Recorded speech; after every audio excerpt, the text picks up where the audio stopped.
Good morning, children. Today I am going to teach you a new chapter from your English reader book. The name of this chapter is The Shoemaker and the Elves.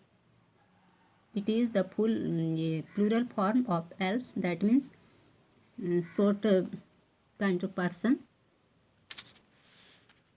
Children, have you got some prize in your life? I think all of you have got precious gifts in your life from your elders, friends, brothers, sisters, etc. But how would you react if you get a surprise gift from an unknown person? Imagine and think. कल्पना करो, सोचो.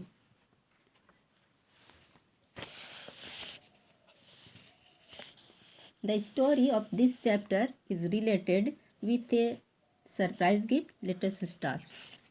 Once upon a time, and shoemaker and his wife lived in a small house. They had a small shop attached to his small house. The shoemaker was very honest and hardworking, but he did not earn much money. उसके पास ज़्यादा पैसे नहीं होते थे. सो वो सोचते थे कि वो कैसे ज़्यादा से ज़्यादा जूते बनाएं जिससे उनका जीवन अच्छा से चले. एक शाम को वो ऐसे ही डिस्कस कर रहे थे, दोनों वाइफ हस्बैंड. तब उनकी पत्नी ने कहा कि काफ़ी देर हो चुकी है, सो क्यों नहीं आज हम इस विषय को यहीं छोड़ देते हैं और कल हम इस पर बहस करेंगे. सो आज हम लोग सोने चले जाएं. But what happened? Next morning they walk to the shop. Most of there are surprise. There was very beautiful pair of shoes. बहुत सुंदर जूते वहाँ पर रखे हुए थे. उनकी पत्नी ने कहा, what A lovely shoes. Shoemaker ने कहा, कितना सुंदर है ये जूता, कौन बनाया होगा. फिर दोनों they were very happy to see the shoe. तुरंत एक लेडी आई. One lady came there and he paid 3 gold coins for them. और उसने उस जूतों को खरीद लिया. इस तरह से वे दोनों बहुत खुश हुए. वे सोचने लगे कि अब वे इन पैसों से ज़्यादा लेदर खरीदेंगे और ज़्यादा जूते बनाएंगे और उनका जीवन अच्छा होगा. सो उन्होंने ऐसा ही किया, ज़्यादा लेदर खरीदा, फिर उसे रख दिया. अब क्या होता है? Next morning when they moved in their shoe they found new surprise. There 2 pairs of shoes. फिर से 2 पेयर शूज़ वहाँ पर रखे हुए थे. वो बहुत खुश हुए. And soon 2 customer came and paid 6 gold coins for them. The shoemaker was overjoyed now. He could buy much more leather. अब वो ज़्यादा से ज़्यादा लेदर खरीद सकता था. और इसी तरह से वो करता रहा. फिर जूते दूसरे दिन नए बनाए हुए उनको मिलने लगे. सो अब वह सोचने लगे कि आखिर ऐसा करता कौन है, कौन बनाता है. सो उन्होंने सोचा कि क्यों नहीं हम इसको देखेंगे.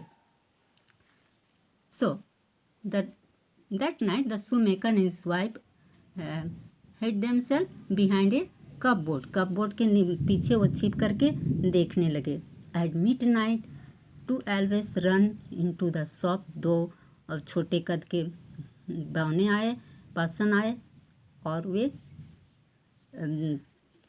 क्या किए? They started to making shoes. वो शूज़ बनाने शुरू किए. After some time they made beautiful shoe. And then इसी तरह से वो फिर चले जाते थे, बहुत सुंदर जूते बना करके चले जाते थे. उनकी पत्नी ने देखा और शूमेकर ने भी देखा और वे सोचने लगे, हाँ ये सब बनाते हैं तो अब हम इनके लिए क्या करेंगे. So they decided to make some clothes, some shirts and trousers for them. और उन्होंने बहुत परिश्रम किया. The shoemaker and his wife worked hard and prepared 2 shirts, 2 trousers, 2 hats, 2 coats and 2 pairs of shoes for the elves. They put them on the table. अब वो table पर रख दिए. At midnight the 2 little elves again run into the shop. they found new clothes and shoes of their size, so they were very happy. They put on the clothes and shoes and started dancing with joy. After then, they ran out of the shop. What do you think about the elves? Did they came there again? No, they never came again. In next class, we shall listen or we shall discuss chapter assessments and comprehension. Thank you.